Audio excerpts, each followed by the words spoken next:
iniciar gravação. Estão me ouvindo então?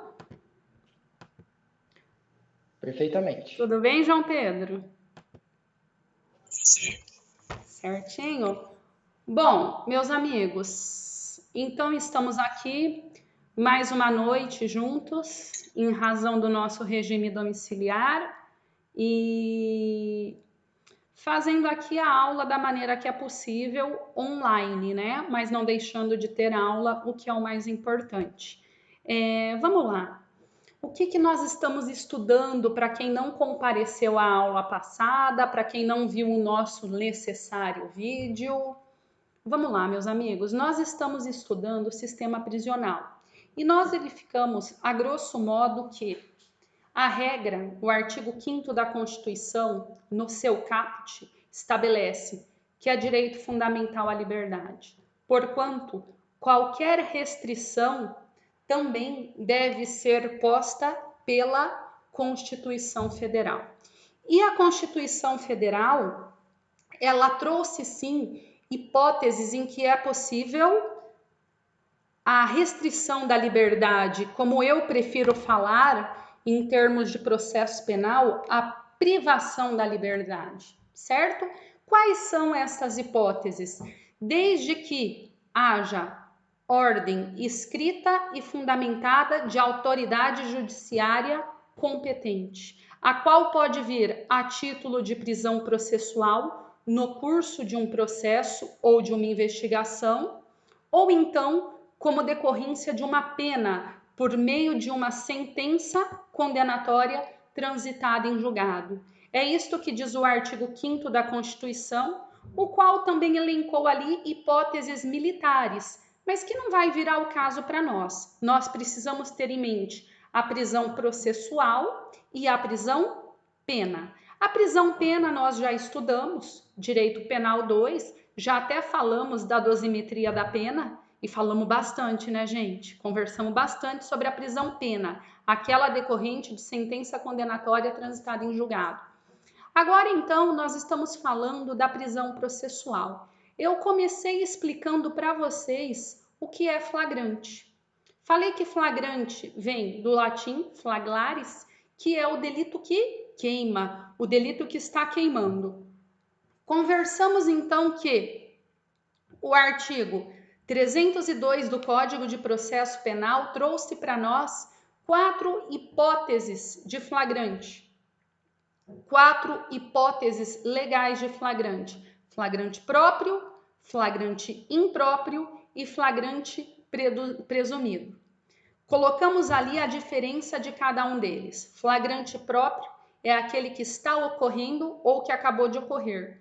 Flagrante impróprio ou quase flagrante é aquele em que ocorreu-se o delito, a perseguição e a pessoa é presa logo após. É o tempo de iniciar a perseguição. E o flagrante presumido? Flagrante presumido é aquele em que ocorreu o delito e a pessoa é preso logo depois. Mas como que se justifica então o flagrante se não houve êxito na perseguição ou não ocorreu uma perseguição? Porque logo depois é um espaço temporal um pouquinho maior, mas ela é presa com instrumentos ou objetos que façam presumir ser o autor do delito. Perfeito. Aí nós conversamos também de outras hipóteses de flagrante.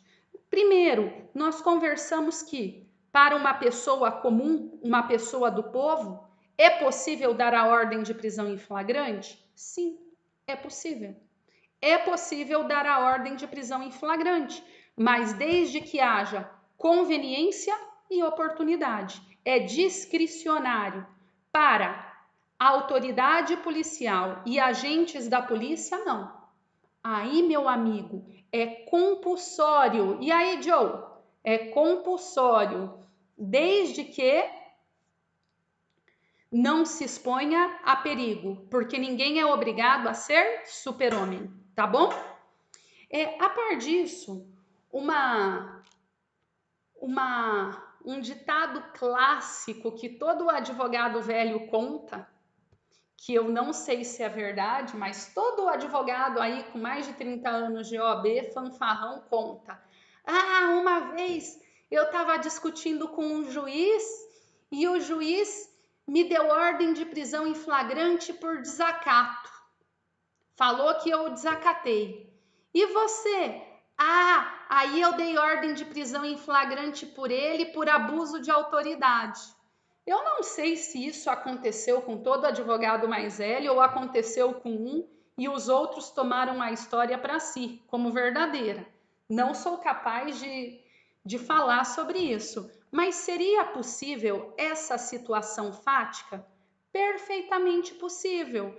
Por quê? Porque qualquer um do povo pode dar ordem de prisão em flagrante para qualquer pessoa, dentro da sua conveniência e oportunidade. Então, se um advogado entender que o juiz está extravasando da sua autoridade e fala que foi desacatado, sendo que não o foi. Vejam, você está conversando com um juiz. O juiz fala, você me desacatou, esteja preso. Você fala, não te desacatei. Em nenhum momento eu desacatei. Eu estou aqui exercendo o meu exercício profissional. O senhor que não sabe ser contrariado. Não há desacato aí. É uma conversa nada amigável. E aí o advogado vira e fala, e o senhor está preso por abuso de autoridade? Pode? Claro que pode. Não tem problema nenhum. Depois tem que esperar julgar para ver quem tem razão ou quem não o tem. Mas é perfeitamente possível. Por quê? Porque a polícia é obrigada. O povo, dentro da sua conveniência e oportunidade. Para a polícia, obrigatório. Para qualquer um do povo, discricionário. Relembrado? Ok? Ótimo. E agora, pelo que eu me recordo, eu ainda tinha passado para vocês outras modalidades de flagrantes, tá certo?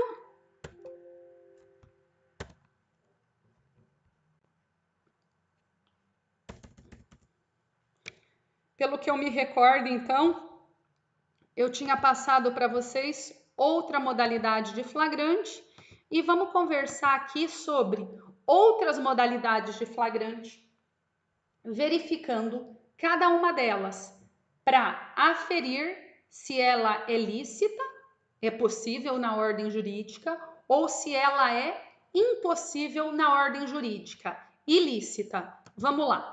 Vamos verificar então, deixa eu achar aqui. Aqui. Vocês estão vendo a tela, queridos? Ah, vocês viram? Tô ficando boa nisso. Só tá bagunçado. Peraí, vamos.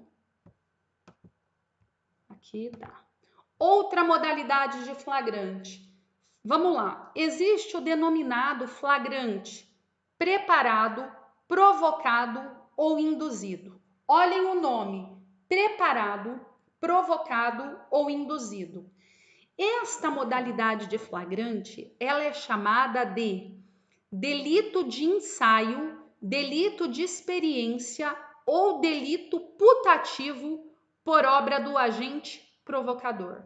O flagrante preparado, provocado ou induzido é um delito putativo, é um delito que ele é extremamente provocado por um terceiro, ou seja, delito que é provocado por um terceiro.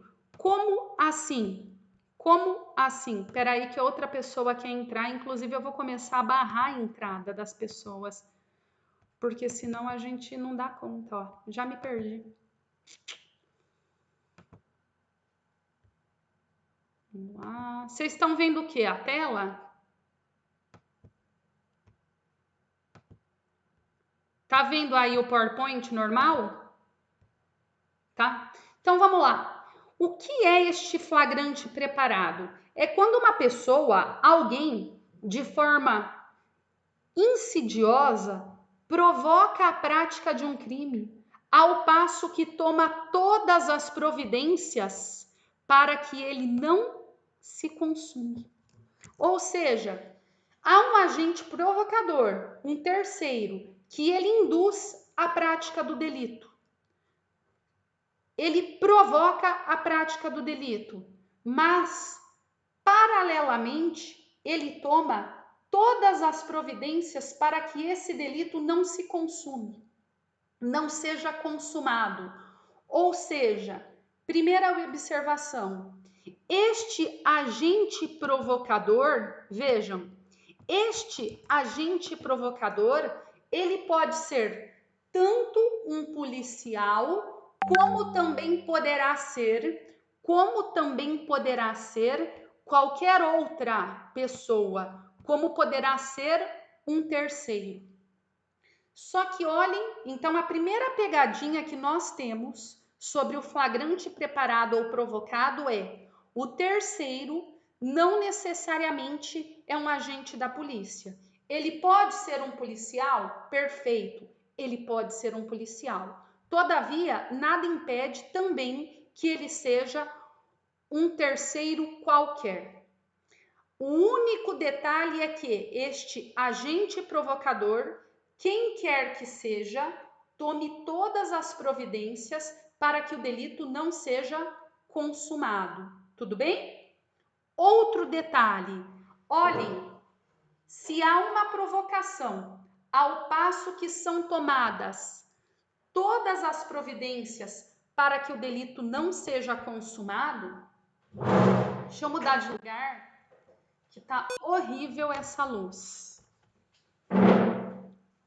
Só um pouquinho, gente, eu vou tirar essa luz.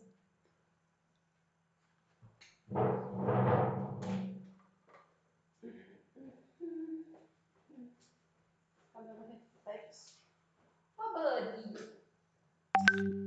Ô, Buddy.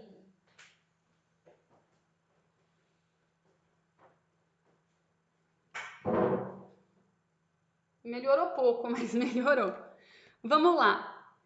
Olhem, se há um agente provocador que toma todas as providências para que o delito não seja consumado, é óbvio, é evidente que nós estamos diante do denominado crime impossível. Crime impossível é aquele que nunca será consumado por absoluta impropriedade do meio ou do seu objeto. Então, aqui nós temos o delito denominado crime impossível.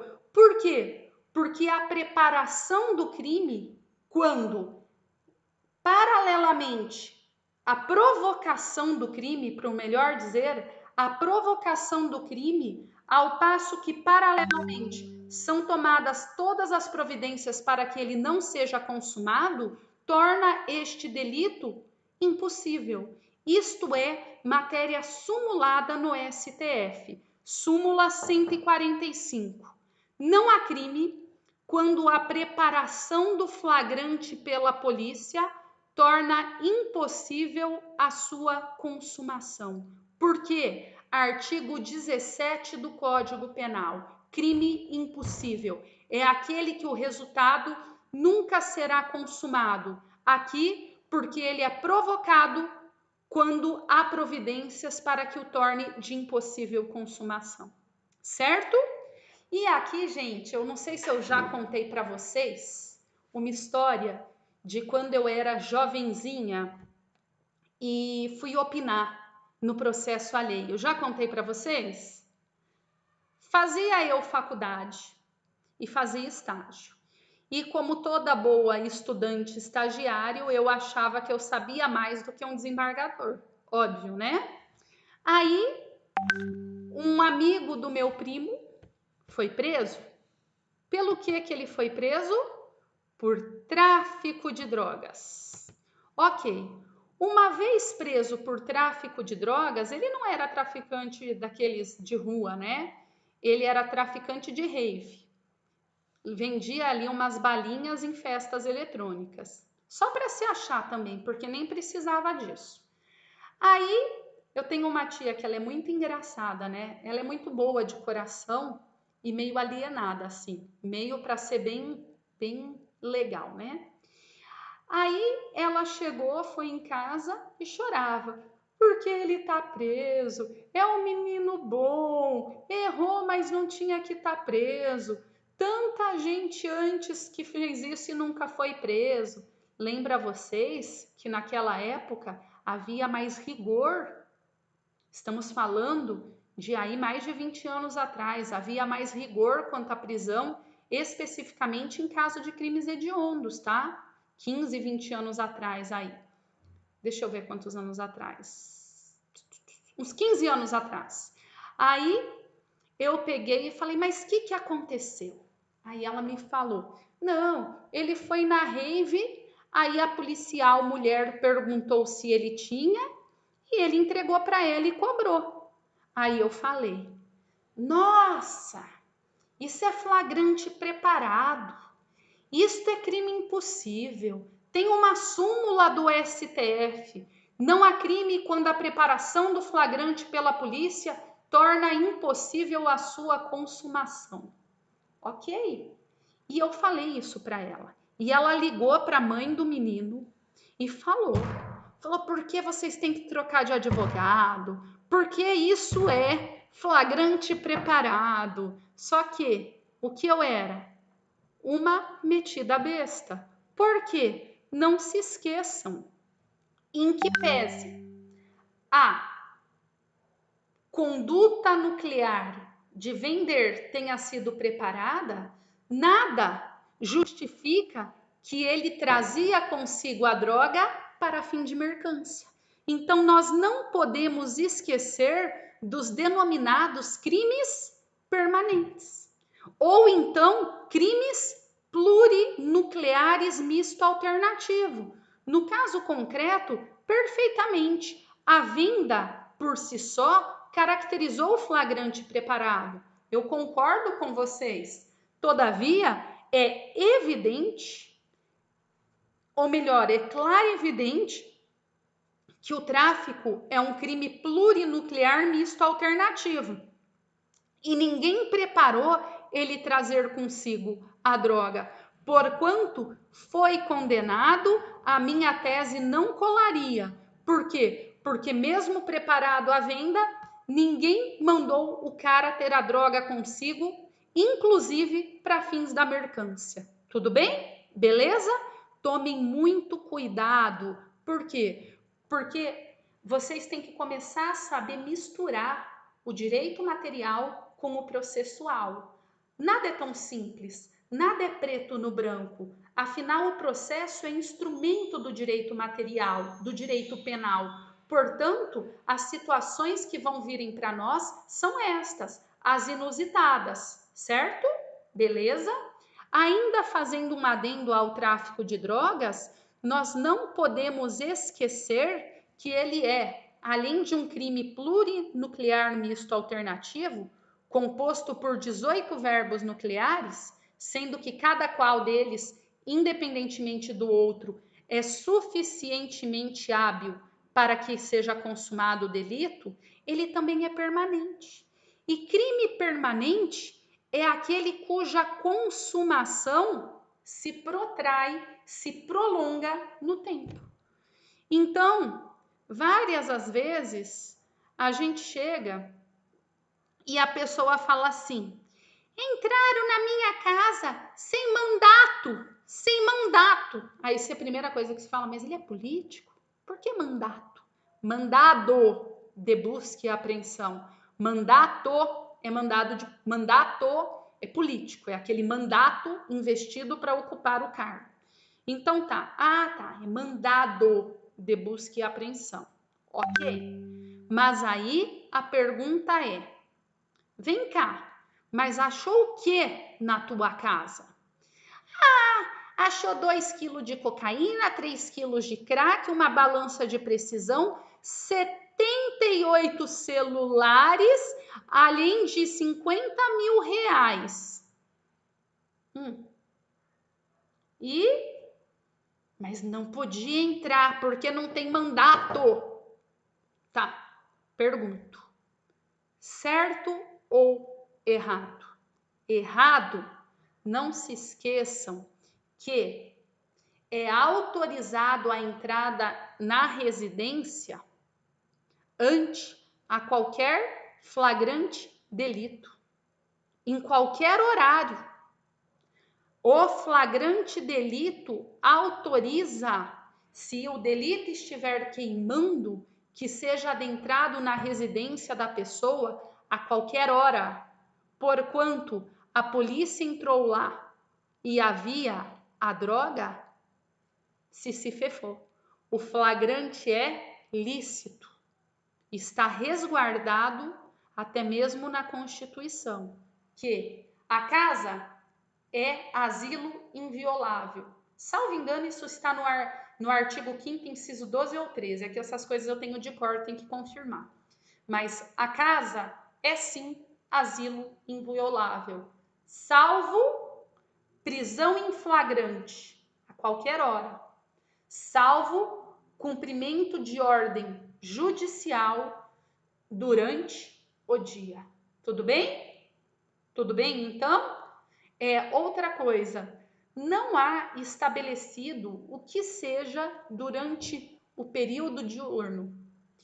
A doutrina, então, como não há das 7 às 7, das 7 às 19, das 8 às 20 horas, ela coloca que é do crepúsculo até o anoitecer, ou seja, clareou o dia, já é autorizado adentrar na casa da pessoa com ordem judicial. Escureceu, não pode mais adentrar na casa da pessoa, mesmo com ordem judicial. Tudo bem? Vamos revisar? A casa é asilo inviolável. Mas e no caso de crimes permanentes, aquele cuja consumação se prolonga no tempo? Veja, o crime está sendo consumado enquanto houver droga na casa daquela pessoa. Tem pessoas que possuem arma por 25 anos ilegal na sua própria residência. Essa pessoa, vejam que interessante, ela ficou consumando um delito por 25 anos. Enquanto havia a arma lá, sem autorização legal, ela estava consumando o delito. Então a pessoa conseguiu praticar um crime por 25 anos ininterruptos. Legal isso, né? Mas enfim, não é legal, é criminoso. Mas vamos voltar. Então imaginem que há uma arma naquela residência. Pode entrar? Pode. Qual horário? A qualquer tempo. Porque ela está em situação de flagrante. Ótimo. Mas e se houver não um flagrante? A segunda exceção. Cumprimento de ordem judicial denominada busca e apreensão. Aí a figura muda. Aí é só durante o dia, que é do crepúsculo. Eu não lembro se eu estou falando certo. Crepúsculo, vou mudar até o português. É do amanhecer até o entardecer. Aí não tem erro, tudo bem? Do amanhecer, do raiar do sol até o entardecer. Então, normalmente a polícia vai na casa das pessoas por volta das 6h40, quando já está claro, tá? Não sei por que o João Pedro riu. Já foram na tua casa, amigo? Não? Sei não, hein? Mas olhem outro detalhe. Hoje o que se pergunta nem é mais isso. Nem é durante o dia, nem é do amanhecer até o entardecer. Hoje o que se pergunta é: imagina que a polícia entrou na minha casa às 5 horas para cumprir o mandado de busca e apreensão. Perfeito, estão em minha residência. Só que eles chegam na minha casa e verificam que tem muita coisa. A minha casa é enorme e eles vão ter que fazer busca. Inclusive, foi autorizado verificar computadores, celulares e etc. E na minha casa tem 112 computadores. Imaginem esta situação. E aí? E aí? A pergunta é: pode ser estendida para o período noturno ou vai voltar no outro dia? Não teria lógica nenhuma, né? Anoiteceu, acabou a luz do sol, a polícia falou: nós temos que ir embora, voltamos amanhã. Vai que amanhã a gente acha alguma coisa. Por obviedade, se houve alguma coisa criminosa, a hora que a polícia for embora vai ser desfeito. Então, Isto é razoabilidade. Adentrou numa residência às 3, 4 da tarde,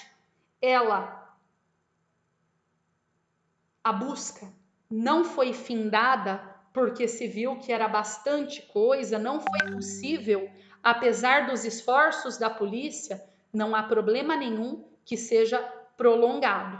Tudo bem? Então vamos lá, a regra é, enquanto houver luz solar, amanhecer até o entardecer, não pode durante a noite. Mas nada impede que, começado durante o dia, dentro de uma razoabilidade, não seja possível que seja findado toda a busca, pode sim ser prolongada, ser estendida para o período